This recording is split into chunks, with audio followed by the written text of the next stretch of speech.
தமிழக அரசியல் வரலாற்றில் இன்றைக்கு ஒரு மிகப்பெரிய கருப்பு தினம். கள்ளக்குறிச்சியில் நடந்திருக்கின்ற அந்த சம்பவம் எவரோராலும் ஏற்றுக்கொள்ள முடியாத சம்பவம்.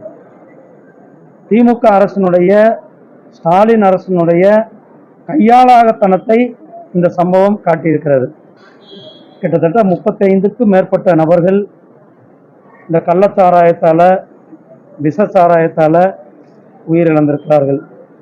இன்னும் கிட்டத்தட்ட 100 பேருக்கு மேலே அங்கே ட்ரீட்மெண்ட்டில் சிகிச்சை பெற்று கொண்டிருக்கிறார்கள். இந்த சம்பவம் திமுக அரசினுடைய போலி திராவிட மாடல். அவங்க என்ன சொன்னாங்க? நாங்கள் வந்த உடனே மதுவிலக்கு கொண்டு வருவோம்னு சொன்னாங்க. ஆனால் அதை பற்றின எந்த ஒரு ஸ்டெப்பும் எடுக்கல. தமிழ்நாடு முழுவதும் போதை கலாச்சாரம், எங்கே பார்த்தாலும் கஞ்சா, எங்கே பார்த்தாலும் டாஸ்மாக் கடைகள். அது போதாமல் இப்போ இந்த கள்ளச்சாராய இதுக்கு ஒரே தீர்வு மதுவிலக்கு கொண்டு வரணும். இந்த எங்களுடைய மாநில தலைவர் திரு அண்ணாமலை அவர்கள் இன்றைக்கு அங்கு சென்று அங்கு பாதிக்கப்பட்ட குடும்பங்களை சந்தித்து பாரதிய ஜனதா கட்சியின் சார்பில் 1 லட்சம் ரூபாய் நிதியும் கொடுத்து சிபிஐ என்கொயரி வேண்டும் என்று சொல்லியிருக்கிறார்கள். அதற்கு அனைத்து நடவடிக்கைகளும் நாங்கள் எடுப்போம். இந்த சம்பவம் திமுக அரசு முழுமையாக பொறுப்பேற்க வேண்டும். ஸ்டாலின் தன்னுடைய கடமையை தட்டி கழிக்கக்கூடாது. திமுக அரசு முழுமையாக தன்னுடைய பொறுப்பை ஒத்துக்கொள்ள வேண்டும், தன்னுடைய தவறை ஒத்துக்கொள்ள வேண்டும். இந்த துறையினுடைய சம்பந்தப்பட்ட அமைச்சர் உடனடியாக பதவி விலக வேண்டும். அதுதான் இதற்கு ஒரே தீர்வு. இது ஒரு சாதாரண சம்பவம் அல்ல. தமிழ்நாட்டில் கிட்டத்தட்ட 35க்கும் மேற்பட்டவர் கள்ளச்சாராயத்தால் உயிரிழந்திருக்கிறார்கள்.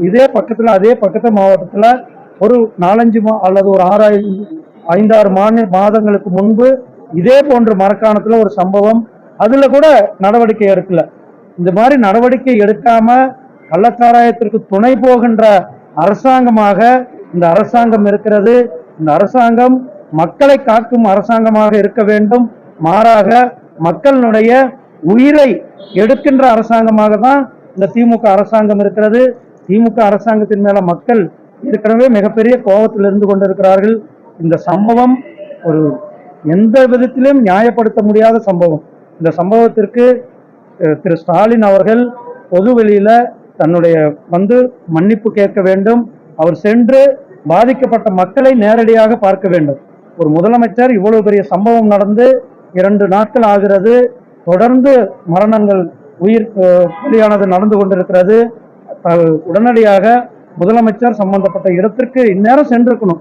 ஆனா அவர் போகிறதுக்கு என்ன தயக்கம்? ஏன் மக்களை போய் பார்க்க மாட்டேங்கிறார்? பாதிக்கப்பட்ட மக்களை போய் இந்நேரம் பார்த்திருக்கணும்ல. ஆக முதலமைச்சர் அவர்கள் உடனடியாக பாதிக்கப்பட்ட மக்களை நேரடியாக போய் சந்திக்க வேண்டும். ஏன்னா அவருக்கு சந்திக்கிறதுக்கு முகம் இல்லை.